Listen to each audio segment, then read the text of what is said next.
Bonjour à tous. On se retrouve pour ce live pour la conférence de Samuel Morin.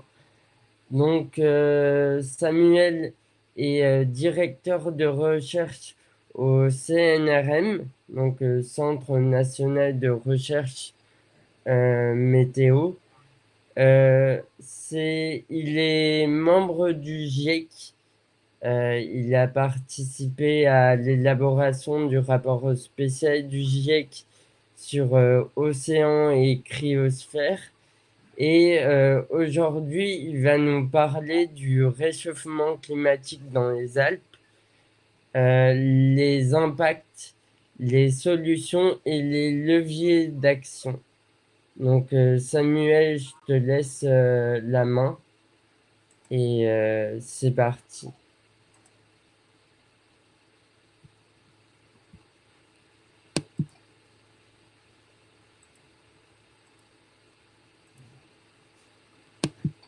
Très bien, bonjour à tous, bonjour à toutes et tous. Je pense que vous pouvez voir mon écran et vous pouvez peut-être me voir aussi.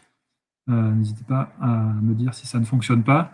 Je suis très honoré et très heureux de participer à cette COP2 étudiante.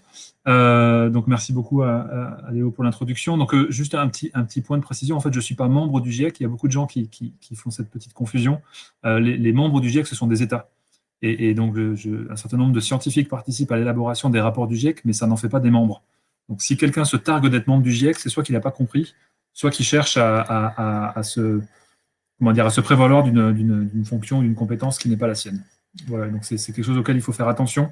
En fait, le GIEC est un processus d'élaboration qui fait appel à de nombreuses compétences, à de nombreux chercheurs, dans la rédaction, dans la relecture. D'ailleurs, les relectures des rapports du GIEC sont confidentielles mais publiques, c'est-à-dire que n'importe qui a une activité scientifique dans le domaine de l'étude du climat peut accéder aux brouillons intermédiaires et peut les relire, les commenter, faire des suggestions, faire des critiques, et les auteurs ont obligation d'y répondre. Et donc, l'ensemble de cette communauté de personnes qui contribuent à l'élaboration du GIEC font des contributions importantes, mais aucun ne peut se prévaloir d'être membre du GIEC. Voilà, pour redémarrer ce matin, là, je vais présenter effectivement un certain nombre d'éléments sur le changement climatique dans les Alpes, du point de vue de ses causes, de ses impacts, des enjeux, des leviers d'action dans le cadre de cette COP. Donc, comme ça a été dit, effectivement, je suis chercheur au Centre national de recherche météorologique, qui est un laboratoire commun à Météo France et au CNRS, et qui travaille en collaboration avec les universités de Toulouse, de Grenoble en particulier, et puis un certain nombre de partenaires scientifiques dans toute la France, en Europe et dans le monde. Euh, alors aujourd'hui, en fait, je vous parle depuis.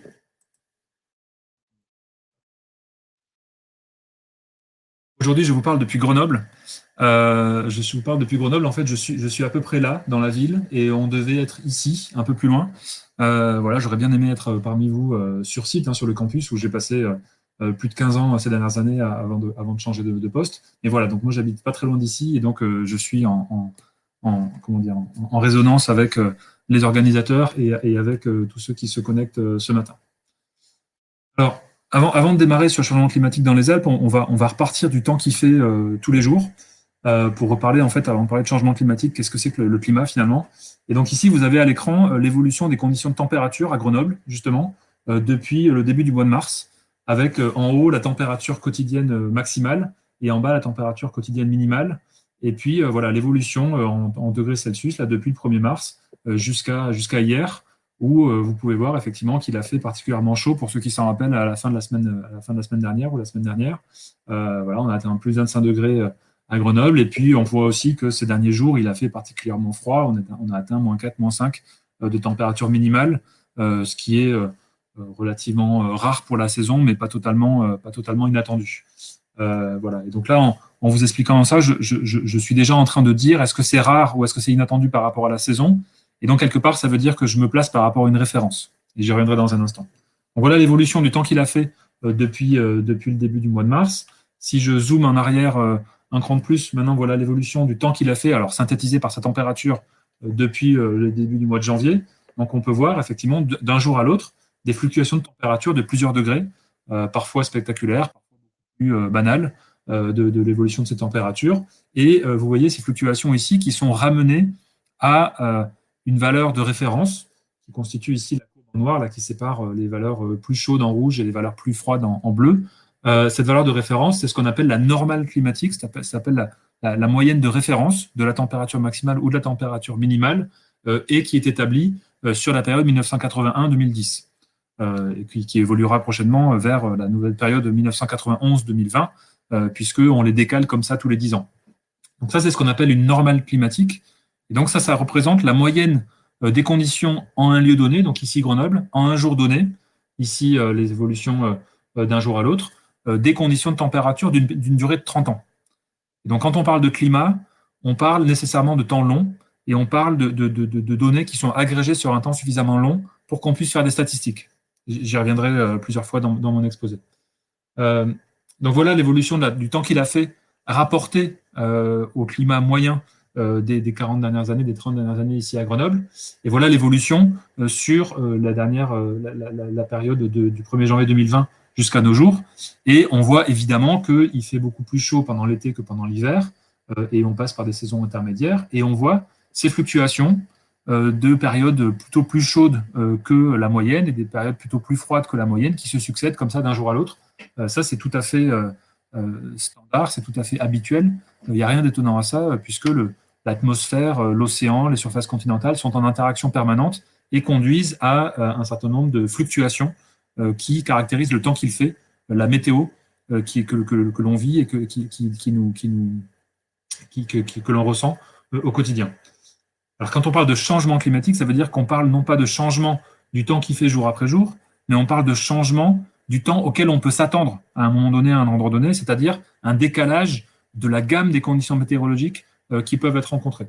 Et ça, c'est très important de l'avoir bien compris quand on parle de changement climatique. Puisque on parle de changement climatique, et j'y reviendrai tout à l'heure, sur des valeurs de décalage de 1, 2, 3, voire 4 à 5 degrés dans les cas les plus forts. En fait, ça, c'est des fluctuations de température instantanée qu'on peut avoir d'un jour à l'autre. Et donc, il ne faut pas confondre l'évolution de la moyenne de référence avec l'évolution de la température d'un jour à l'autre, qui peut changer parfois de 10 degrés d'un jour au lendemain, alors soit vers le plus chaud, soit vers le plus froid. Et donc, quand on compare l'évolution climatique, on dit chaque fraction de degré compte, et si vous participez à la conférence de Valérie Masson-Delmotte plus tard aujourd'hui, elle reviendra là-dessus, chaque fraction de degré compte sur la moyenne. Mais ça veut dire qu'au quotidien, on a des fluctuations des conditions de température qui sont beaucoup plus vastes et qui pourront atteindre des territoires inconnus ou des territoires plus dangereux pour certains pans de l'activité humaine ou des écosystèmes. Donc voilà l'évolution de la température depuis un an à Grenoble. Donc on voit déjà qu'il y a plus de rouge que de bleu, c'est-à-dire qu'il y a plus de périodes où le temps qu'il a fait était plutôt plus chaud que la moyenne 1980-2010, mais ça va se concrétiser quand je vous présenterai des agrégations à l'échelle mensuelle ou annuelle. Donc voilà par exemple l'évolution de la température mensuelle, toujours à Grenoble et toujours depuis, cette fois-ci depuis début 2019. Donc on voit mois par mois le nombre de mois qui étaient plus chauds en moyenne que le même mois, mais pour la période de référence 80-2010. Donc on voit que pour les dernières 2 années, il a fait très régulièrement plus chaud en moyenne sur un mois que la référence, à quelques exceptions près. Voilà, le mois de mars, par exemple, dernier, légèrement plus froid que la période de référence à Grenoble. Voilà, mais on a eu aussi beaucoup de périodes beaucoup plus chaudes, en particulier le mois de février, qui a été particulièrement chaud à Grenoble comme en France. Alors voilà l'évolution de cette température mensuelle, cette fois-ci maintenant, sur une période beaucoup plus longue, où on voit ces fluctuations de mois plus chauds ou plus froids que la moyenne. Encore une fois, c'est tout à fait attendu que les saisons se suivent et ne se ressemblent pas, que les jours se suivent et ne se ressemblent pas, que les mois se suivent et ne se ressemblent pas. C'est l'évolution naturelle des conditions météorologiques et climatiques. Et c'est vrai aussi si on remonte jusque dans les années 70. Alors maintenant, si on fait une moyenne annuelle, cette fois-ci, des conditions rencontrées, on voit un signal qui devient de plus en plus clair. On voit que jusqu'à la fin des années 80, on avait, par rapport à cette période des années 80-2010, justement, des hivers plutôt, ou des années, pardon, plutôt plus froides que cette période de référence. Et pour la deuxième moitié de cette période de référence, et puis dans les dernières années en particulier, des années qui sont devenues de plus en plus chaudes, ou en tout cas de plus en plus fréquemment plus chaudes que la référence. Donc on a vraiment, au lieu d'avoir une fluctuation régulière et un peu aléatoire, un peu chaotique des conditions d'une année à l'autre, on voit qu'on est passé d'un régime où il faisait souvent plus froid que la période de référence pour aller maintenant à une période où il fait souvent plus chaud que la période de référence. Et donc ça montre qu'il y a une tendance. Ça veut dire qu'on a un changement de long terme qui est en train de s'opérer. Donc ça, c'est pour Grenoble. Si maintenant je montre ce qui se passe à Chamonix, donc une ville en Haute-Savoie, pas très loin d'ici, au pied du Mont Blanc, on voit que cette tendance, elle est également présente, elle est peut-être même plus marquée dans cet endroit-là. Alors, les choses fluctuent d'un endroit à l'autre, c'est pas tout à fait surprenant. Et on voit effectivement que les dernières années à Chamonix ont été particulièrement chaudes en moyenne par rapport à ce qu'elles étaient dans la période de référence. Et à Chamonix, on a la chance d'avoir des enregistrements de long terme qui permettent de remonter jusque dans les années 30. Et on voit que quand on remonte suffisamment loin, on a vraiment ces fluctuations qui étaient relativement régulières autour d'une certaine valeur et qui se sont décalées par rapport à cette valeur au cours des dernières décennies. Donc ça, c'est vrai pour Chamonix. Si maintenant on regarde la même chose, mais à l'échelle de l'ensemble de la France, donc là, on agrège toutes les stations météo de référence de long terme au niveau de l'ensemble du pays, et on voit bien cette augmentation de température avec des années de plus en plus chaudes et de plus en plus régulièrement plus chaude que la période de référence. Et ça veut dire qu'il y a une tendance de fond. Donc ça, c'est pour le pays. Maintenant, voilà ce qui se passe quand on regarde l'évolution de la température à l'échelle de l'ensemble de la planète. Donc chaque pays maintenant représente une ligne sur cette courbe, et donc chaque petit point correspond à une année. Et quand c'est bleu, ça veut dire que c'est des valeurs plutôt basses. Quand c'est rouge, ça veut dire que c'est des valeurs plutôt élevées. Et donc ce qu'on voit, c'est que ce qu'on pouvait constater à l'échelle d'un pays, à l'échelle de la France, en fait, on le retrouve dans la très grande majorité des autres pays du monde. Et on a vraiment un changement qui s'opère à l'échelle planétaire. Donc c'est pour ça qu'on parle de changement climatique global au sens planétaire ou de changement climatique à l'échelle de l'ensemble de la planète. Alors évidemment, il y a des petites fluctuations d'un pays à l'autre, mais globalement, l'évolution, elle est très claire à l'échelle de l'ensemble de la planète Terre. Donc voilà ce que ça donne sur une carte. Ça, c'est un graphique qui est tiré du dernier rapport du GIEC de 2014, où on voit l'évolution des tendances de température sur la période 1901-2012. Partout où des observations sont suffisamment présentes pour pouvoir tirer ce type de carte, on a vraiment un réchauffement qui est marqué et qui est présent sur la quasi-intégralité de la surface terrestre, à quelques rares exceptions près. Alors, quand on agrège maintenant ces données à l'échelle de l'ensemble de la planète pour en faire une température moyenne planétaire, donc une sorte de moyenne de l'ensemble des stations météo réparties sur la surface de la Terre en tenant compte de leur répartition géographique, on a cette évolution de température au niveau planétaire depuis les années 1870, ici, 1860, 1850 même, jusqu'à nos jours. Et on voit que différentes méthodes qui sont produites par différentes équipes produisent des résultats légèrement différents, mais qu'on a une tendance de fond avec un très bon accord entre les observations, surtout dans la période récente, où on a plus d'observations, y compris par satellite, et où on arrive aujourd'hui à un réchauffement pour les dernières années qui atteint plus de 1 degré, donc 1 degré 1, 1 degré 2, par rapport à la moyenne de référence qui est cette fois-ci maintenant prise comme ce qu'on appelle le pré-industriel, c'est-à-dire la deuxième moitié du 19e siècle, de 1850 à 1900. Et quand on parle de réchauffement planétaire, quand on parle de 1 degré 5, quand on parle de 2 degrés, 3, 4 degrés, quand on parle de l'accord de Paris, on parle bien de l'augmentation de température planétaire, donc à la fois sur l'océan et sur les surfaces continentales, et ce depuis la période pré-industrielle, c'est-à-dire 1850-1900. Donc ça, c'est un point sur lequel il faut être très vigilant et de ne pas confondre l'évolution de la température au niveau planétaire depuis le 19e siècle avec l'augmentation de température en un lieu donné ou dans un pays donné pour l'accord de Paris. C'est-à-dire qu'en France, on sait que l'augmentation de température, elle a atteint 1,7 degré au cours du XXe siècle, mais l'accord de Paris qui parle d'un réchauffement de 2 degrés par rapport au pré-industriel en fin de siècle, voire même 1,5 degré autant que possible, lui, il fait bien référence à l'augmentation depuis 1850. Donc il faut, quand on parle d'accord de Paris, quand on parle de ce genre de choses, il faut bien avoir en tête la référence et l'échelle à laquelle on s'intéresse. Alors la raison de cette augmentation, je ne vais pas y revenir trop longuement ici, mais c'est vraiment un enjeu qu'il faut bien comprendre, même si c'est compliqué physiquement. C'est le mécanisme de ce qu'on appelle l'effet de serre, qui consiste au fait que l'atmosphère terrestre a la capacité de piéger un certain nombre de rayonnements émis par sa surface. Donc en fait, la principale source d'énergie, c'est le Soleil qui nous l'amène à la surface terrestre. Une partie de cette énergie est renvoyée directement vers l'espace sous forme de lumière. Une partie est absorbée par la surface terrestre et est émise vers l'espace et dans toutes les directions sous forme de rayonnement thermique. Et une partie de ce rayonnement thermique est piégée par les nuages, est piégée par les gaz à effet de serre, que ce soit la vapeur d'eau, le méthane, le dioxyde de carbone, etc., et va conduire à réchauffer l'atmosphère et de ce fait de réchauffer aussi la surface terrestre. Donc c'est quelque part une sorte de piégeage de cette énergie qui n'est pas renvoyée vers l'espace, qui est indispensable à la vie sur Terre. Sans gaz à effet de serre, la température serait de l'ordre de moins 15 degrés, donc absolument pas possible de développer la vie telle qu'on la connaît. Mais effectivement, si on ajoute des gaz à effet de serre, si on modifie la façon dont l'énergie est piégée dans l'atmosphère, on comprend bien qu'on va conduire petit à petit à augmenter la température de la planète. Et c'est ça qu'on observe. Et c'est ça qu'on arrive à analyser avec des outils de modélisation climatique. Je ne vais pas rentrer dans les détails, mais c'est pour vous expliquer un petit peu la façon qu'on a de travailler sur ces questions-là. On peut simuler l'évolution du climat en tenant compte des processus qui se produisent dans l'atmosphère, dans l'océan, dans les surfaces continentales, dans les calottes de glace, etc.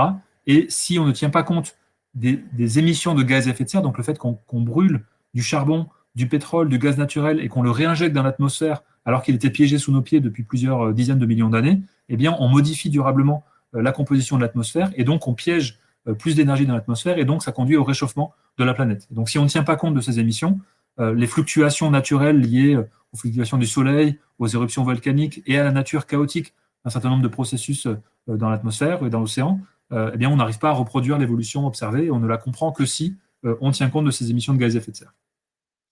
Voilà le degré d'accord auquel on parvient aujourd'hui en termes d'augmentation de température par rapport entre les observations et les outils de modélisation, qui permettent de décomposer les différentes sources de réchauffement, et donc notamment la part liée au gaz à effet de serre, qu'il faut bien noter ici comme étant compensée en partie par le fait que l'humanité émet dans l'atmosphère non seulement des composés qui ont tendance à réchauffer l'atmosphère et réchauffer la planète, mais aussi l'humanité émet des aérosols ou des précurseurs d'aérosols, donc des particules ou des précurseurs de particules qui ont tendance à refroidir l'atmosphère.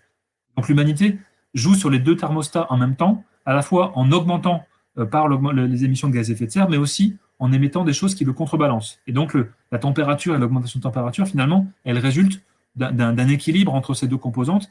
Et quelque part, il faut aussi faire attention, puisque si on ne joue que sur les réductions de particules, par exemple, eh bien, on peut avoir un effet en cascade d'augmentation de la température, puisqu'on se privera d'un mécanisme, quoique polluant, qui compensera en partie l'augmentation de température. Donc c'est pour vous montrer que ce n'est pas si facile que ça, et c'est relativement subtil quand on tient compte de toutes les composantes. Voilà, alors la bonne nouvelle, entre guillemets, c'est le fait qu'une bonne partie du dioxyde de carbone qui est émis dans l'atmosphère se fait en fait piéger dans l'océan et se fait piéger dans les écosystèmes continentaux. Donc ça permet de limiter la vitesse à laquelle le dioxyde de carbone s'accumule dans l'atmosphère. Donc ça, c'est quelque chose qu'il faut avoir en tête. Mais évidemment, ça a des conséquences sur les écosystèmes, ça a des conséquences sur l'acidification de l'océan.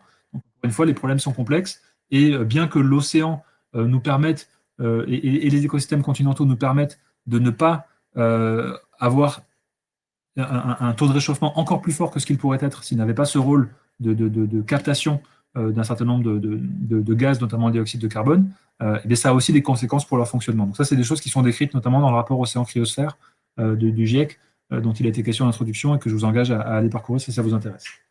Alors, pour le futur, quand on s'intéresse à l'évolution du climat du futur, on a besoin de tenir compte de différents scénarios, puisque en tant que spécialiste du climat et de la physique du climat et de la météo, on ne sait pas ce que vont être les émissions de gaz à effet de serre au cours du XXIe siècle. Ça dépend des décisions des sociétés humaines, et puis ça dépend aussi de la mesure dans laquelle ces décisions vont être mises en œuvre.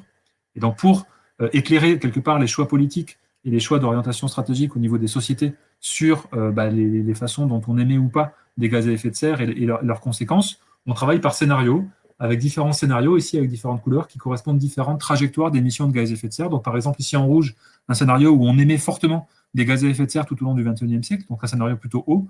Et puis en bleu, ici, un scénario qui correspond à l'atteinte de la neutralité carbone d'ici 2050, donc un scénario de forte réduction des émissions de gaz à effet de serre, qui atteint à peu près, encore une fois, la neutralité carbone en 2050, et avec des émissions très basses, voire nulles, voire même négatives, en piégeant une partie du dioxyde de carbone à la fin du XXIe siècle. Donc ça a des conséquences sur l'évolution de la composition chimique de l'atmosphère et donc sur sa capacité à piéger une partie de rayonnement. Et donc, ça a des conséquences sur l'augmentation de température. Donc, selon les différents scénarios, on va avoir différents degrés de réchauffement au niveau planétaire. Ce qu'il faut bien voir, c'est que le changement de température au niveau planétaire, il ne va pas changer beaucoup, en tout cas selon les scénarios, à l'échéance des 30 prochaines années, puisque ça dépend beaucoup de ce qui a déjà été émis et du fait que les émissions ne vont pas s'arrêter du jour au lendemain. Donc, il y a une inertie à la fois dans le climat et une inertie dans les émissions qui fait que, de toute façon, pour les 20 à 30 prochaines années, l'évolution de température au niveau planétaire, elle est déjà actée, elle est déjà écrite. Voilà, donc tout l'enjeu, c'est de savoir comment on s'y adapte. Et puis, pour la deuxième moitié du XXIe siècle, l'enjeu, c'est de savoir, en fonction des émissions dès à présent, qui vont avoir des effets de long terme, est-ce qu'on va se placer plutôt sur une trajectoire vers le bas de cette courbe avec quelque part une modération du taux de réchauffement au niveau atteint à peu près à la moitié du XXIe siècle, ou bien une poursuite de l'augmentation de température tout au long du XXIe siècle, pouvoir atteindre 4, 5, 6 degrés de température, d'augmentation de température par rapport au pré-industriel. Et donc, c'est bien ça qu'il faut comprendre aussi en termes d'échelle d'échelle de temps. Le décalage entre le temps de la décision sur la réduction des émissions de gaz à effet de serre et les effets qui pourront être observés, et qui ne sont pas des effets bénéfiques, mais qui sont des effets de réduction des risques, de réduction de l'ampleur des dégâts, ben c'est à peu près 20 à 30 ans. Donc aujourd'hui, par exemple, quand on parle de confinement, on espère qu'en 15 jours, on arrive à réduire la circulation de la Covid-19. Et 15 jours, ça paraît déjà très long pour mesurer l'impact d'une décision politique qui peut être très contraignante. Et pour le climat, l'évolution, elle est sur 20 à 30 ans. C'est-à-dire qu'une décision politique contraignante d'aujourd'hui, avec des effets immédiats sur l'économie, sur les modes de société et sur la façon dont on vit et dont on se développe, eh bien, on peut espérer, dans le meilleur des cas, des effets à l'échelle de 20 à 30 ans. Donc là, ça vous met aussi la perspective de l'ampleur, de la difficulté de cette tâche, qui est, face à une connaissance scientifique qui est bien établie, de prendre une décision dont on sait qu'on ne verra pas les effets immédiats du point de vue climatique à l'échéance des 20 à 30 prochaines années. Alors maintenant, pour parler de montagne, c'était quand même ça l'objectif, mais je trouve toujours utile de repartir un peu de la base, puisque ça dépend vraiment de vos cursus, et on sait très bien à quel point aujourd'hui les cursus intègrent relativement faiblement les dimensions climatiques. Donc peut-être que pour certains d'entre vous, c'était des redites, et peut-être que pour d'autres, vous avez appris quelque chose. En tout cas, c'est ce que j'espère. Donc voilà l'évolution des conditions d'enneigement au col de Porte. Donc le col de Porte, c'est un site de mesure qui est situé au-dessus de Grenoble, dans le massif de la Chartreuse, à 1320 mètres d'altitude.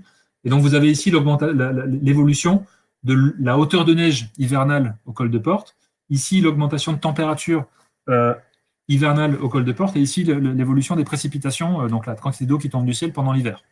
Alors ce qu'on peut voir sur les précipitations, c'est qu'il n'y a pas de tendance, c'est-à-dire qu'à l'échelle de l'hiver, la quantité d'eau qui tombe du ciel, elle est à peu près constante depuis 60 ans, même si elle varie beaucoup d'une année à l'autre. Il n'y a pas de tendance forte sur les précipitations pluvieuses et neigeuses qui tombent au col de Porte. En revanche, on a une augmentation de température de quasiment 1 degré sur cette période de 60 ans, qui est une augmentation considérable. Et cette augmentation de température, elle a pour conséquence qu'on a de plus en plus de pluie et de moins en moins de neige pendant les précipitations hivernales au col de Porte. Et donc, c'est ce changement dans la phase de précipitation qui a des conséquences sur la présence du manteau neigeux, donc la neige en Chartreuse, mais qu'on observe aussi dans bien d'autres régions à l'échelle de l'ensemble des Alpes et à l'échelle de l'ensemble de la planète. Vraiment, cette réduction de l'enneigement à basse et moyenne altitude, qui est la conséquence directe de l'augmentation de température, d'une part parce qu'il pleut de plus en plus, il neige de moins en moins, parce qu'il fait plus chaud, et en plus, comme il fait plus chaud, la neige fond plus vite. Et donc ces deux effets se compensent, ces deux effets se cumulent et aboutissent à une augmentation de la réduction de l'enneigement, particulièrement au printemps et également en cœur d'hiver à basse et moyenne altitude. Alors, on a une vision de l'ensemble de ces conditions d'enneigement à l'échelle de l'ensemble des Alpes, avec des outils sur lesquels on travaille qui permettent d'avoir cette vision d'ensemble de l'état d'enneigement dans les massifs montagneux. Donc ici, vous avez une synthèse des conditions d'enneigement à l'échelle de l'ensemble des Alpes françaises depuis les années 60 jusqu'à nos jours. Donc on voit que les années se suivent et ne se ressemblent pas, et c'est également vrai pour la température, hein, avec des hivers très peu enneigés et des hivers très, très enneigés qui se succèdent, mais on a de plus en plus d'hivers peu enneigés et de moins en moins d'hivers bien enneigés. Et puis, quand on parle des projections climatiques pour le futur, eh bien, on a des mécanismes, des outils qui permettent de zoomer l'évolution climatique qui est issue des projections climatiques à l'échelle de la planète, dont j'ai parlé tout à l'heure, et qui permettent de venir les zoomer à l'échelle du territoire, à l'échelle de la France, voire même à l'échelle des massifs montagneux. Et donc, voici l'évolution projetée de température ici au milieu de hauteur de neige moyenne et de durée de saison d'enneigement au col de Porte, donc toujours dans le massif de la Chartreuse, avec peu de tendance sur les précipitations totales pendant l'hiver. Finalement, les précipitations totales, pluie plus neige cumulée, ne montrent pas de tendance très forte. Il peut y en avoir quand on regarde de très près, mais c'est vraiment pas ça le principal message. Le principal message, c'est que le réchauffement hivernal va se poursuivre dans le cas de ce scénario de fortes émissions de gaz à effet de serre, et que ça a des conséquences très très fortes sur l'évolution de l'enneigement à basse et moyenne altitude, avec une réduction dans les prochaines décennies de l'enneigement qui peut atteindre un enneigement quasiment inexistant, voire très sporadique en fin de siècle à cette altitude-là. Dans l'hypothèse où on atteint la neutralité carbone à l'échéance 2050, eh bien, on peut espérer stabiliser l'évolution de l'enneigement au niveau atteint au niveau de la moitié du XXIe siècle. Et donc, quelque part, une poursuite de cette dégradation des conditions d'enneigement, mais une stabilisation ensuite au niveau atteint à la moitié du XXIe siècle. Ça, c'est dû au fait que le manteau neigeux, il se réinitialise chaque année en quelque sorte. Il se constitue en début d'hiver et puis il fond en fin d'hiver, au printemps. Et donc, dès lors que les températures sont stabilisées à un certain niveau, eh bien, en quelque sorte, le manteau neigeux se stabilisera aussi au niveau correspondant à la température. Alors, c'est très différent pour les glaciers. Les glaciers, ici, vous avez deux illustrations de la mer de glace, donc au-dessus de Chamonix, donc, qui est suivie en France par un certain nombre de collègues chercheurs, notamment à l'Institut des géosciences de l'environnement. Et donc, ici, vous avez l'évolution entre le début du XXe et le début du XXIe siècle de la mer de glace, dont on peut voir effectivement le recul très fort et qui est matérialisé par les marches qu'on est obligé de rajouter chaque année pour atteindre la base de la mer de glace depuis le Montanvert. Ceux qui ont eu l'occasion d'y aller, c'est assez impressionnant. Et en fait, quand on regarde l'évolution future de la mer de glace, même dans un scénario de réduction des émissions de gaz à effet de serre au cours du XXIe siècle, en fait, on a des projections de réduction massive de la mer de glace. Hein. En fin de siècle, le glacier pourrait n'être uniquement confiné que dans la très haute part de son bassin versant. C'est également le cas pour le glacier d'Argentière, qui est un glacier bien connu aussi à côté de Chamonix, avec même la création d'un lac qui pourrait se produire. Donc un changement majeur du paysage de montagne, hein, un bouleversement du paysage, des pratiques touristiques, des pratiques récréatives, du lien culturel qui nous unit aux montagnes. Hein. Vraiment, les glaciers sont vraiment un objet très emblématique d'environnement de montagne et leur recul et leur disparition est quelque chose qui touche fortement tant les populations de montagne que l'ensemble de la population, en quelque sorte, puisque les glaciers font partie de notre capital immatériel euh, et culturel, en tout cas. Et puis, ça a des conséquences aussi pour l'approvisionnement en eau, pour les risques naturels, pour les écosystèmes, en fonction de la distance au glacier, évidemment, puisque les effets sont avant tout très locaux. Et en fait, ce qu'il faut bien comprendre, c'est que l'évolution des glaciers, ici vous avez un extrait de rapport du GIEC sur l'océan et la cryosphère, en fait, l'évolution des glaciers, quand même on stabiliserait le climat au niveau atteint à la moitié du XXIe siècle, en fait, on ne stabilisera pas les glaciers, puisque les glaciers, quelque part, ils intègrent l'évolution climatique sur le long terme et ils sont sensibles aux conditions des décennies passées. Et donc, dès aujourd'hui, on sait que les conditions de température, notamment estivales, sont défavorables aux glaciers, ce qui entraîne leur recul accéléré ces dernières années.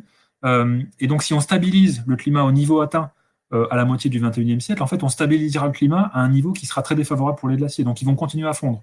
Donc, ça explique pourquoi, ici, vous avez la figure sur l'Europe centrale, donc les Alpes, les Pyrénées et un certain nombre d'autres petits glaciers des Alpes centrales. On voit ici que la masse de glaciers va continuer à descendre même dans les hypothèses de forte réduction de gaz à effet de serre et d'atteindre une neutralité carbone en 2050. Donc autant pour le manteau neigeux, on peut espérer stabiliser les choses au niveau atteint en milieu de siècle, autant pour les glaciers, en fait, on stabilisera la température, dans le meilleur des cas, à un niveau beaucoup trop chaud pour l'état actuel des glaciers, et donc ils vont continuer à reculer jusqu'à atteindre un nouvel équilibre par rapport à leurs conditions climatiques, et dans certains cas, et malheureusement dans de nombreux cas, cet état d'équilibre, ce sera la disparition de ces glaciers.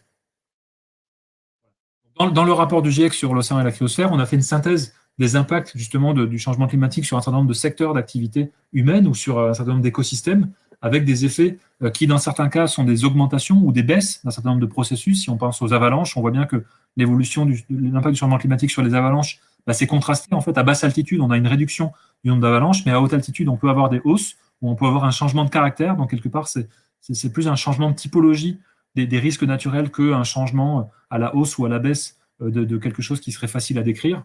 On a des changements qui sont déjà observés, qui sont majeurs sur le tourisme, je vais en parler dans un instant, sur les infrastructures à cause du dégel du permafrost, et puis les services culturels aussi, le caractère culturel, spirituel des régions de montagne, qui en France comme dans l'ensemble du monde, se modifie et a des conséquences pour la façon dont on interagit avec les territoires de montagne. Et c'est vrai des populations autochtones en Himalaya, en Amérique du Sud, mais c'est aussi vrai dans une certaine mesure des populations qui vivent en montagne ou qui vivent à proximité des territoires de montagne en France. Et quelque part, du point de vue de notre identité culturelle, dans les livres de géographie, parler de montagne sans parler de glacier ou ne plus parler de neige éternelle, qui serait quelque chose qui passera des livres quelque part de géographie ou livres d'histoire, eh bien, c'est quelque chose qui nous interroge aussi sur l'évolution de l'environnement dans lequel on vit. Alors, je vais pas lire in extenso, hein, mais c'est juste pour vous montrer le degré de concision auquel on parvient dans un rapport du GIEC. Donc ici, c'est sur l'impact et les risques pour la dimension culturelle, récréative et touristique des régions de montagne, hein, notamment l'alpinisme, notamment le ski, notamment toutes les pratiques qui se développent dans les régions de montagne, et puis évidemment les dimensions esthétiques et culturelles dont je viens de parler à l'instant. On arrive dans ces résumés pour décideurs qui font quelques dizaines de pages. Je vous encourage vraiment à les parcourir et à les lire en détail, notamment le rapport 1,5 degré qui a fait grand bruit en 2018, mais aussi le rapport sur les terres qui est sorti en l'été 2019 et le rapport sur l'océan et la cryosphère qui est sorti au mois de septembre 2019.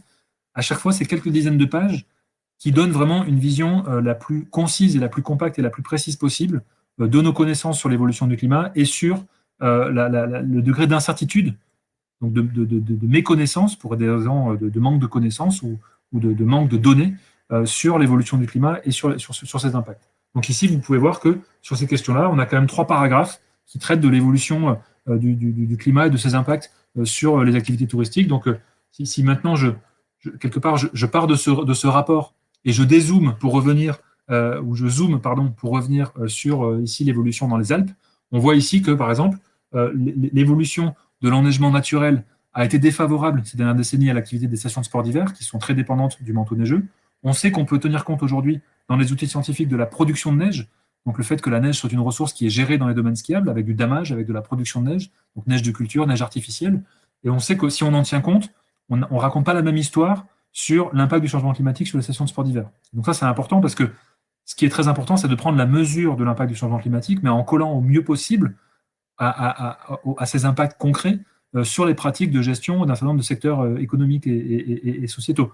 Par exemple, pour l'agriculture, il faut tenir compte de l'irrigation, parce que ça se pratique, quoi qu'on en pense, pour tenir compte de l'impact du changement climatique sur les pratiques agricoles. Pour les stations de sport d'hiver, c'est la même chose. Quoi qu'on pense de la production de neige, ça fait partie de l'équation, et donc ça fait partie des choses dont il faut tenir compte quand on s'intéresse à l'impact du changement climatique sur ce domaine d'activité. Et donc on voit que suivant qu'on tient compte à droite ou on ne tient pas compte à gauche de la production de neige, on n'a pas le même niveau de risque qui pèse sur les conditions d'exploitation des domaines skiables. Et donc, on voit que ça décale un petit peu dans le temps le moment à partir duquel les conditions d'exploitation vont devenir de plus en plus défavorables. En résumé, donc le climat des régions de montagne change. Je vous ai montré quand on repart de l'échelle du temps qu'il fait chaque jour et qu'on agrège progressivement les informations à l'échelle de différentes périodes mensuelles, annuelles et à l'échelle d'une station, d'un pays ou de la planète tout entière, on a vraiment ce constat sans équivoque de l'augmentation de température dont on connaît la cause. C'est dû aux rejets mondiaux de gaz à effet de serre. Donc la mobilisation dans l'atmosphère de ressources fossiles, charbon, pétrole, gaz naturel, ou autrement dit gaz fossile, qui ont été piégés progressivement pendant des millions d'années et que l'humanité injecte dans l'atmosphère en quelques décennies. Ça, c'est ça vraiment le moteur de l'évolution climatique aujourd'hui. Certains changements sont inéluctables à l'échéance 2050, à l'échéance de la moitié du 21e siècle. Les émissions passées et le fait qu'elles ne vont pas s'arrêter du jour au lendemain font que, quelque part, le futur climatique est écrit. Et donc, si on veut réduire les risques qui pèsent sur un certain nombre de secteurs d'activité et sur les écosystèmes et puis sur notre existence même, bien, il faut s'y adapter. Et puis l'évolution à long terme, elle dépendra fortement des émissions de gaz à effet de serre dès à présent. Et donc ça, c'est tout l'enjeu de la réduction des émissions de gaz à effet de serre, de l'atténuation. Et donc moi, je vous encourage vraiment à réfléchir sur les questions d'action climatique en articulant l'adaptation au changement climatique, c'est-à-dire comment faire avec une nouvelle donne climatique, mais aussi la réduction des émissions de gaz à effet de serre, qui est le seul moyen à long terme de réduire l'ampleur des dégâts au niveau planétaire et donc aussi au niveau local. Voilà, j'ai mis quelques diapos ici, ou quelques liens vers des sources d'informations qui me paraissent particulièrement intéressantes et pertinentes. Et puis, je me tiens à votre disposition en cas de questions. Voilà, merci beaucoup.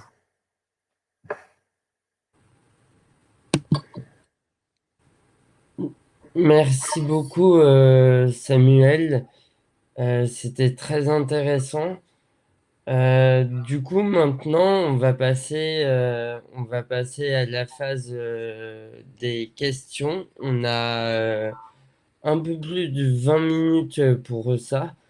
Du coup, comme on n'a pas beaucoup de questions, je vais inviter les participants à venir nous rejoindre sur le live. Si jamais vous ne voulez pas rejoindre le live, je peux poser votre question. Il n'y a pas de souci par rapport à ça. Il faut, il faut juste me dire non quand vous recevez l'invitation. Du coup, je vais commencer par une première question. Euh,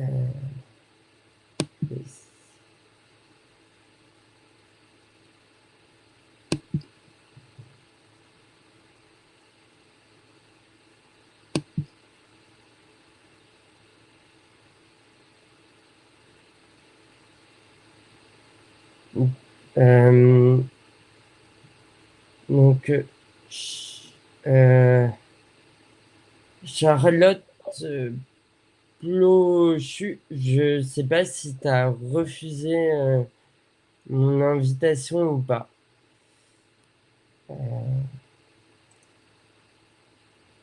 Je vais poser ta question, ça va être plus simple. Donc, dans quelle mesure peut-on jouer sur le rejet d'aérosols pour limiter le réchauffement climatique? Alors, c'est une question compliquée. C'est une question compliquée. En fait, les émissions d'aérosols, ça a un effet climatique, comme j'ai montré, qui est vraiment pas négligeable et qui est souvent méconnu. Quelque part, l'émission de particules, hein, donc les précurseurs des aérosols, ça a un effet refroidissant euh, qui est démontré. Alors, mais c'est aussi avant tout un fort effet de pollution et donc de qualité de l'air, avec des effets sanitaires qui sont majeurs, hein. On parle d'effets sur la santé humaine qui sont majeurs et qui se chiffrent en dizaines de milliers de morts au niveau national en France et qui se chiffrent en centaines, voire en millions de milliers de morts annuels au niveau planétaire. Euh, Quelque part, il n'y a pas de raison de ne pas agir pour réduire les émissions de ces précurseurs d'aérosols, au prétexte que, comme ils refroidissent un peu le climat, ou voire même significativement le climat, il faudrait faire avec les impacts sanitaires de ces émissions et de cette pollution de l'air. Donc, quelque part, ce que ça veut dire, c'est que ça doit nous engager, si on veut réduire l'ampleur du changement climatique à venir, à réduire d'autant plus et d'autant plus efficacement les émissions de gaz à effet de serre, pour pouvoir le faire, y compris en réduisant aussi les émissions de précurseurs d'aérosols. Donc, par exemple, pendant les confinements qui ont eu lieu tout au long de l'année 2020, et en particulier au premier semestre, donc en Europe et dans d'autres continents, on sait que les baisses donc de transport notamment, ou les baisses dans certains secteurs industriels, notamment en Chine, ont conduit à des baisses non seulement des gaz à effet de serre, on parle à l'échelle de l'ensemble de l'année 2020 d'une réduction d'à peu près 7% des émissions de gaz à effet de serre au niveau planétaire en 2020, donc ce qui n'a pas empêché la teneur en CO2 de s'accroître, hein, puisqu'on a juste baissé un petit peu le flux qui rentre dans le système. On a aussi baissé au niveau planétaire les émissions de précurseurs d'aérosols, et donc, ça a un petit effet, difficilement détectable, mais ça a aussi un petit effet qui compense la réduction des émissions de gaz à effet de serre. Donc, on voit que si on réduit massivement les transports, si on réduit massivement les activités industrielles, en fait, on joue sur les deux thermostats à la fois. Et donc, il faut bien le mesurer. Mais je pense que ça ne doit pas non plus conduire à se dire, bah, finalement, on va continuer de polluer et d'avoir une qualité de l'air dégradée parce que ça a un petit effet bénéfice sur le climat. Absolument pas. Tant que euh, certains, euh, certains aérosols ont un rôle réchauffant. Par exemple, les particules de suie qui sont émises dans l'atmosphère, donc ce qu'on appelle le black carbon, ont un potentiel réchauffant parce qu'ils absorbent du rayonnement solaire cette fois-ci dans l'atmosphère. Et puis, ils ont aussi un potentiel réchauffant très fort quand ils se déposent sur la neige, quand ils se déposent sur les glaciers, et notamment, c'est vrai dans l'Arctique, ils ont tendance à accélérer la fonte du manteau. C'est ce qu'on appelle une rétroaction, c'est-à-dire le fait que la fonte est accélérée d'une part parce qu'il fait de plus en plus chaud, mais aussi parce qu'il y a des dépôts de particules. Et cette augmentation de la fonte conduit au déneigement de plus en plus tôt, de plus en plus précoce au cours du printemps de ces régions-là. Et donc on remplace des surfaces couvertes de neige par des surfaces qui sont déneigées et donc ils vont absorber encore plus efficacement le rayonnement solaire. Donc voilà, tout ça, ça vous montre un petit peu la complexité de la chose. Euh, et alors, dernière chose pour être complet là-dessus, je ne serai pas trop long, justement, le rôle refroidissant de certaines particules, notamment quand elles sont à haute altitude dans l'atmosphère, ça encourage certains à penser qu'on pourrait injecter artificiellement des particules dans l'atmosphère pour refroidir, ou en tout cas pour atténuer le réchauffement, ce qu'on appelle la géo-ingénierie, par gestion du rayonnement solaire. Voilà, donc ça pose beaucoup de questions éthiques, ça pose des questions scientifiques majeures, puisqu'il y a beaucoup d'incertitudes, mais c'est un sujet sur lequel il faut rester vigilant pour bien comprendre l'ampleur des limites et des méconnaissances et des incertitudes qu'on a sur ces questions-là, pour pouvoir prendre des décisions en toute connaissance de cause. Merci beaucoup pour cette réponse. Je vais passer à une deuxième question. Euh, je vais inviter celui qui a posé la question à l'écran.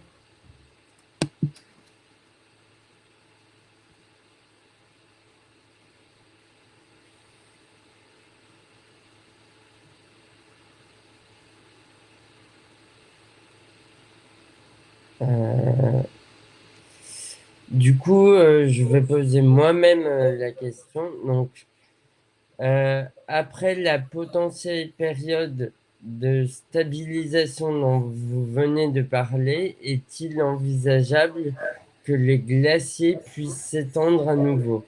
Ou est-ce peu probable? Moi, j'ai tendance à considérer qu'à l'échelle de nos vies, c'est très peu probable, puisque la stabilisation, dans le meilleur des cas, elle se produira à la deuxième moitié du XXIe siècle, hein, et ça sous réserve d'avoir réduit massivement les émissions de gaz à effet de serre. Donc, on voit qu'il y a beaucoup de chemin à parcourir. Et donc, je pense que quelque part, les glaciers, alors les glaciers de montagne, c'est le cas, mais c'est encore plus vrai pour les calottes polaires, hein, au Groenland et en Antarctique, sont vraiment des objets qui réagissent sur le très long terme. Et même en stabilisant le climat au niveau atteint à la moitié du XXIe siècle, voire un peu plus tard, en fait, l'évolution de ces objets va continuer de se faire pendant plusieurs décennies, voire plusieurs siècles. Et donc, il faut bien avoir conscience que le réchauffement de 1 degré, 1 degré 2, qui a été déjà fait aujourd'hui depuis le pré-industriel et qui va se poursuivre au cours du XXIe siècle, quoi qu'on fasse, en fait, il déclenche des évolutions irréversibles aux échelles de l'humanité, en tout cas à l'échelle de quelques décennies, de quelques siècles. Et donc, je ne pense pas qu'on verra de notre vivant, ni même ceux de nos enfants et petits-enfants, probablement, une croissance de la masse de glace, que ce soit les glaciers de montagne ou que ce soit les calottes polaires. On est vraiment parti sur un phénomène qui s'accélère et qui est à une réduction massive. Euh, la, la- la seule chose qu'on peut espérer, c'est ralentir la vitesse à laquelle ça se produit et l'ampleur jusqu'à laquelle ça ira. D'accord. Merci. Euh, une autre question, comment les acteurs politiques au niveau local, donc les municipalités, directeurs de stations, accueillent-ils vos arguments scientifiques concernant le secteur touristique de montagne? Oui, merci pour la question. Et puis j'ai vu qu'il y avait aussi une question sur la combinaison entre adaptation et atténuation. Donc je vais grouper la réponse avec cette question-là. Euh, alors, disons que ça fait très longtemps que la communauté scientifique travaille sur l'impact du changement climatique sur les conditions d'enneigement, hein. Les premières études datent des années 90, au moment de la prise de conscience de plus en plus majeure au sein même de la communauté scientifique de l'évolution climatique qui était en train de se décliner de plus en plus précisément. Et donc le fait que l'enneigement se réduise, c'est quelque chose dont on parle depuis vraiment très longtemps. Alors, ce qui est vrai, c'est que jusqu'à une époque relativement récente, jusqu'à une dizaine d'années à peu près, les projections climatiques se faisaient uniquement sur la neige naturelle. Et donc, ça parlait finalement assez peu aux acteurs dans les stations qui disaient, mais nous, c'est pas grave, s'il y a de la neige, on peut en rajouter, parce qu'on a les enneigeurs, on a les canons, la neige, on la dame. Et donc, finalement, on n'est pas vraiment concerné par l'évolution de l'enneigement naturel. Et donc, c'est des travaux sur lesquels j'ai commencé à me pencher avec les collègues de l'INRAE, notamment à Grenoble, en disant, mais c'est pas possible de garder ce décalage en fait entre les connaissances scientifiques qu'on accumule sur le manteau neigeux naturel et puis le décalage par rapport aux enjeux. C'est ce que je disais tout à l'heure sur l'agriculture et l'irrigation. Quelque part, quoi qu'on pense de certaines pratiques, si on veut s'intéresser à la façon dont l'évolution climatique va les toucher, on n'a pas d'autre choix que de travailler de façon la plus proche possible pour bien intégrer ces pratiques dans les outils, dans les modèles d'impact qui nous servent ensuite à tracer les différentes trajectoires. Et donc, on a travaillé sur le long terme, en confiance, mais sur des durées très longues, hein, on parle de 10 ans de recherche, pour prendre en compte de façon la plus fine possible l'impact du damage, de la production de neige sur l'évolution du manteau neigeux, pour construire les outils d'évolution climatique, pour venir quelque part zoomer ces projections climatiques à l'échelle locale, pour les traduire en évolution des conditions d'enneigement des domaines skiables. Et donc, petit à petit, on a pu voir une évolution dans la prise de conscience, alors qui va de pair aussi avec l'évolution beaucoup plus large au niveau sociétal de l'impact du changement climatique, hein, le rapport 1.5, les mouvements de jeunesse, un certain nombre d'autres déterminants ou de preuves de la massification de la prise de conscience de l'évolution climatique, même si elle n'est pas aujourd'hui généralisée, il y a quand même une grande accélération de la prise de conscience.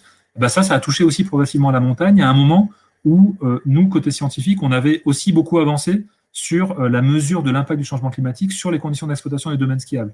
Et donc finalement, il y a une certaine convergence entre une prise de conscience de l'enjeu planétaire que ça représente et une prise de conscience au niveau local de cet enjeu, y compris en tenant compte de la neige de culture et de la production de neige, et y compris en tenant compte de la gestion de neige. Et donc quelque part, aujourd'hui, on a de plus en plus de stations qui s'intéressent vraiment à ces travaux-là. On a même développé en fait un service qui permet maintenant de répondre à ces questions-là. Donc ça dépasse le champ de la recherche, hein. C'est un petit peu comme il y a beaucoup de choses qui se font initialement dans la recherche et puis ensuite qui se transfèrent dans les sphères opérationnelles de décision, et c'est tout à fait naturel.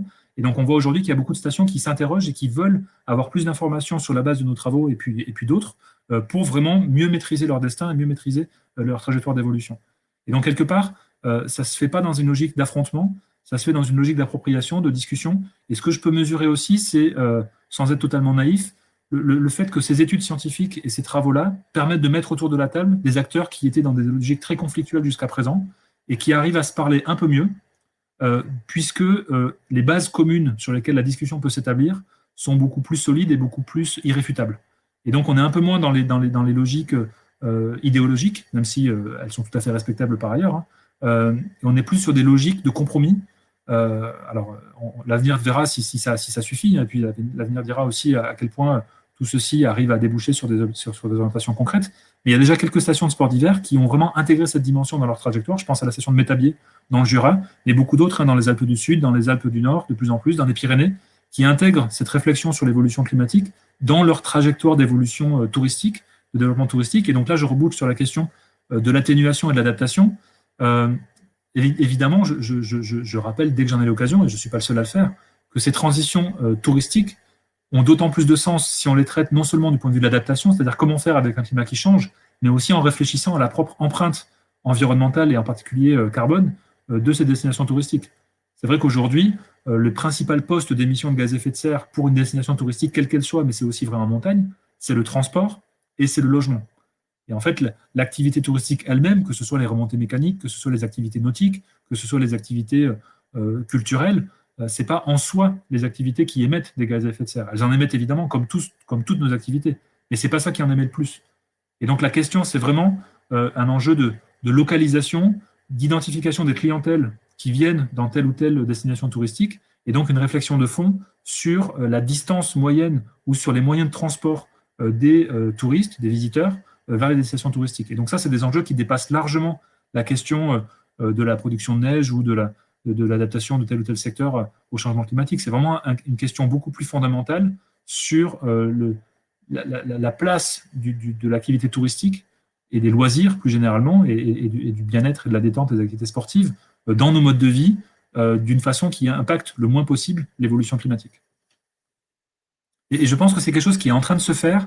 Notamment, il y a les états généraux de la transition en montagne qui vont se tenir à l'automne prochain. Je pense qu'il y a un certain bouillonnement aujourd'hui qui est à l'œuvre dans les zones de montagne. Je vous encourage aussi à vous procurer un magazine qui s'appelle Les Passeurs, qui est paru il y a quelques jours, quelques semaines. Allez voir sur Internet, tapez Les Passeurs montagne et puis procurez-le vous.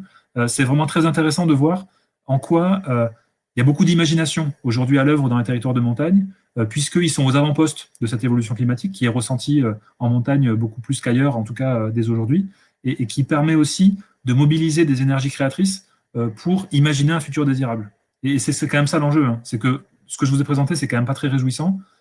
L'enjeu, c'est de se poser la question comment on peut construire un futur désirable malgré ces perspectives qui sont pour certains irréversibles, pour d'autres encore un peu en notre pouvoir, mais qui, de toute façon, font partie des conditions dans lesquelles nos vies vont se développer dans les prochaines décennies. Donc, merci beaucoup pour la réponse. Donc, on a reçu beaucoup de questions. Les questions commencent à s'accumuler. Du coup, je vais les poser moi-même, je pense. Du coup, la prochaine question, c'est quelle est la durée de vie des aérosols dans l'atmosphère? Est-elle similaire au GES? Oui, alors là, on est sur une question de physique du climat et pas de problème, hein. Donc, les aérosols, effectivement, ils sont émis dans l'atmosphère par un certain nombre de sources, hein, industrielles, de transport, et aussi à la désertification, hein, et puis au processus naturel d'émission de gaz, de poussière, de particules, y compris au-dessus des océans. Et leur durée est relativement courte, hein. On parle quelques jours, quelques semaines, quelques mois tout au plus de durée de vie de ces particules, mais elles sont émises en permanence. Donc, quelque part, c'est vrai que si on coupait du jour au lendemain ces émissions, et ce ne serait pas si facile que ça, l'effet serait beaucoup plus rapide que si on coupait du jour au lendemain les émissions de gaz à effet de serre, parce que les perturbations sur le cycle du carbone qui gouverne finalement l'évolution du dioxyde de carbone, du méthane dans l'atmosphère, elles, pour le coup, elles ont une durée de persistance, une durée de vie dans l'atmosphère qui est de plusieurs décennies, voire plus. Et donc, jouer sur les aérosols, ça peut avoir un effet beaucoup plus rapide sur le climat que jouer sur les gaz à effet de serre du fait de leur inertie très différente une fois intégrés dans l'atmosphère et dans les systèmes biogéochimiques au sens large, c'est-à-dire toutes les interactions entre les différents compartiments à la surface terrestre. Là, je vous renvoie vraiment, ça c'est des questions fondamentales de physique de l'atmosphère, de physique du climat, qui à des éléments connus, scientifiques, pour lesquels il y a beaucoup de questions de recherche, mais aussi beaucoup de choses qu'on sait déjà. D'accord. Et quel pourrait être l'effet de la disparition des glaciers de nos montagnes sur l'approvisionnement en eau des villes en France? Alors, c'est une excellente question et ça a beaucoup à voir avec le caractère emblématique des glaciers, en fait. C'est-à-dire que les glaciers, dans les paysages, on voit bien la masse d'eau qu'ils représentent, qui est phénoménale.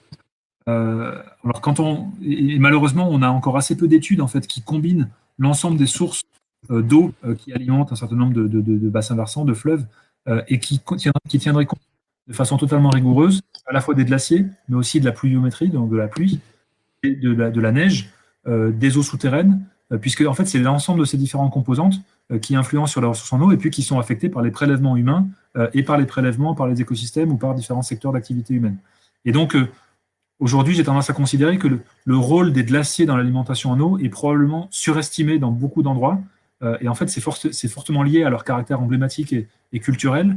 Alors, c'est vrai qu'à proximité des glaciers, hein, si on pense à Chamonix, à Sallanches, voire même à Genève, donc pour parler des Alpes du Nord, c'est vrai que les glaciers du massif du Mont Blanc jouent un rôle sur l'alimentation en eau, et c'est particulièrement vrai au mois de juillet, au mois d'août, au moment où bah, il n'y a plus de neige à fondre, ou quasiment plus de neige à fondre, et puis c'est des moments où les précipitations sont quand même assez faible par rapport à d'autres saisons. Et donc à ce moment-là, dans ces localités, les glaciers jouent un rôle. Ils peuvent d'ailleurs jouer un rôle d'amplification des risques naturels, c'est-à-dire que si on a à la fois une fonte rapide des glaciers parce qu'il fait chaud et qu'on a en plus un orage là-dessus, eh bien ça peut mener à des crues particulièrement soudaines et dévastatrices. Ça s'est déjà passé par le passé et ça a toutes les chances d'arriver de plus en plus. Partout où les glaciers reculent, finalement, leur fonte est accélérée et donc l'eau qui les apporte est temporairement en plus grand volume pendant la saison de fonte, hein, ce qu'on appelle une sorte de pic d'eau, au moment où le recul des glaciers est le plus actif et où ils sont encore suffisamment gros pour abonder fortement les rivières. Par contre, si on s'éloigne fortement des glaciers, par exemple si on regarde le débit du Rhône à côté de Marseille, ou si on regarde le débit de la Garonne, donc qui prend sa source dans les Pyrénées, et si on regarde ce qui se passe au moment où elle se jette dans l'océan Atlantique, en fait, à cette distance-là, je suis convaincu que les glaciers jouent un rôle beaucoup plus mineur. Alors peut-être dans certains cas de sécheresse particulièrement marqués, ils peuvent jouer un rôle. Mais je pense qu'il faut vraiment avoir une approche qui tient compte non seulement des glaciers, mais aussi de l'évolution de l'enneigement. Hein, finalement, je suis convaincu qu'à grande échelle, l'évolution de l'enneigement, le fait que la neige fond plus vite et plus tôt et qu'il en tombe moins pendant l'hiver à basse altitude, ça couvre des surfaces beaucoup plus vastes que les surfaces couvertes par les glaciers. Et donc l'effet hydrologique est probablement au moins aussi fort, voire plus, suivant les bassins versants que l'on regarde. Donc là, vraiment, j'encourage tous ceux parmi vous qui sont engagés dans des études de sciences de la Terre, tous ceux qui s'intéressent au climat et qui souhaiteraient se poser des questions sur l'impact sur les ressources en eau, c'est vraiment d'avoir une vision la plus globale et la plus intégrative possible de ces questions-là, et de ne pas se focaliser sur seulement une composante, mais vraiment d'avoir cette vue d'ensemble qui permet ensuite d'approcher les choses de façon systémique.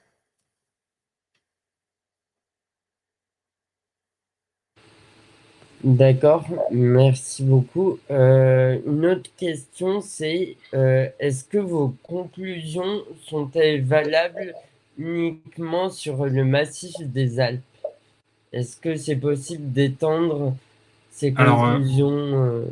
dans les grandes lignes, ce qu'on observe dans les Alpes, on les observe aussi dans les Pyrénées, alors avec des différences, avec des modulations finalement qui sont liées aux différents contextes climatiques. Mais en fait, là, c'est facile pour moi de vous renvoyer au rapport de l'océan et de la cryosphère, qui a un chapitre sur la montagne, le chapitre 2.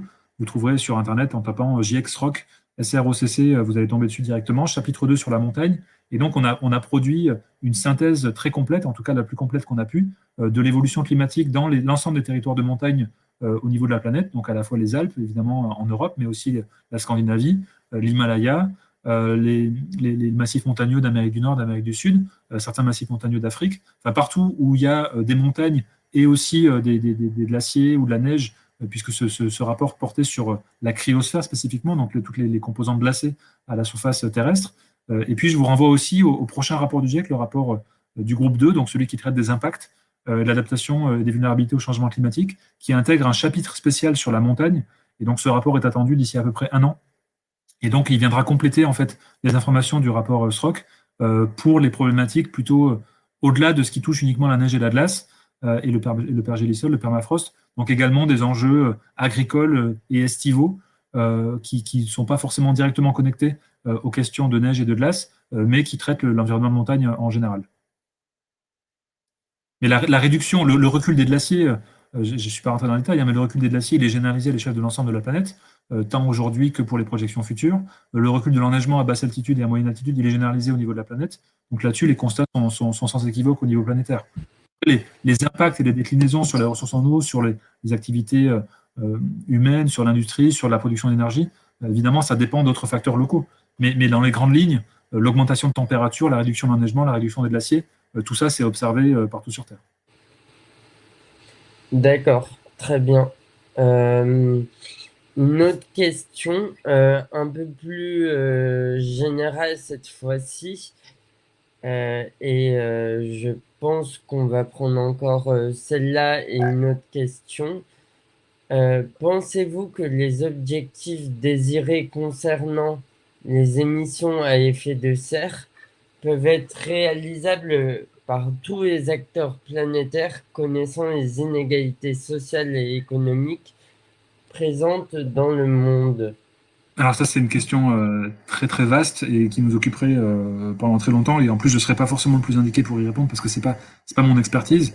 Euh, ce que je peux juste dire, c'est que toutes les connaissances scientifiques accumulées depuis quelques années maintenant, qui convergent et qui font partie aussi des sujets qui sont traités dans les travaux du groupe 3.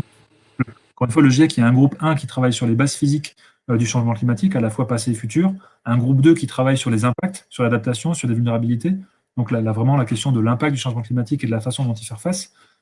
Et le groupe 3 qui porte sur l'atténuation, donc sur les réductions d'émissions de gaz à effet de serre, à la fois sous l'angle de l'ingénierie, sous l'angle des évolutions des systèmes énergétiques qui sont majeures pour les évolutions de gaz à effet de serre, mais aussi sur les questions sociales, sociétales, d'inégalité. Et on sait aujourd'hui très bien, dans un grand nombre d'études, que on n'est pas, à la fois au niveau de la planète et au niveau des sociétés humaines pays par pays, on n'est pas égaux face aux conséquences du changement climatique, on n'est pas égaux non plus en termes de causes et en termes d'émissions individuelles, sans parler structurelles aussi des émissions de gaz à effet de serre. Donc clairement, c'est un sujet majeur, hein, la question de la justice climatique, la question de la justice sociale en rapport avec les émissions de gaz à effet de serre, c'est un sujet qui est absolument indispensable et absolument indissociable de la réflexion sur la réduction des émissions de gaz à effet de serre. Et là, je vous renvoie vraiment très clairement à la fois aux travaux du groupe 3 du GIEC, notamment le prochain rapport, les questions qui étaient abordées aussi dans le rapport, dans le rapport spécial du 1.5. Et puis aussi, je vous engage aussi à aller lire en détail. C'est pas si long que ça, hein, c'est des documents qui se lisent bien. Les rapports du Haut Conseil pour le climat, qui sont vraiment aussi des sources de connaissances et d'informations très précieuses sur ce qu'on sait dire sur ces questions d'inégalité, à la fois vis-à-vis des conséquences, mais aussi des causes du changement climatique. D'accord, très bien, merci. Il nous reste une minute. Du coup, je vais poser une dernière question.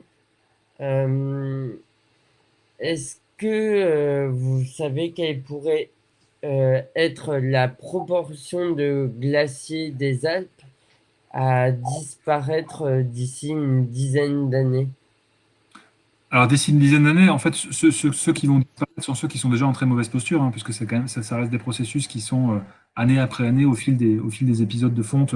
Et donc, on ne peut pas prévoir à l'année près quand les glaciers vont disparaître. Mais on sait déjà que le glacier de Sarenne, par exemple, à côté de l'Alpe d'Huez, il va disparaître d'ici vraiment quelques années, mais ça se compte maintenant sur les doigts d'une demi-main.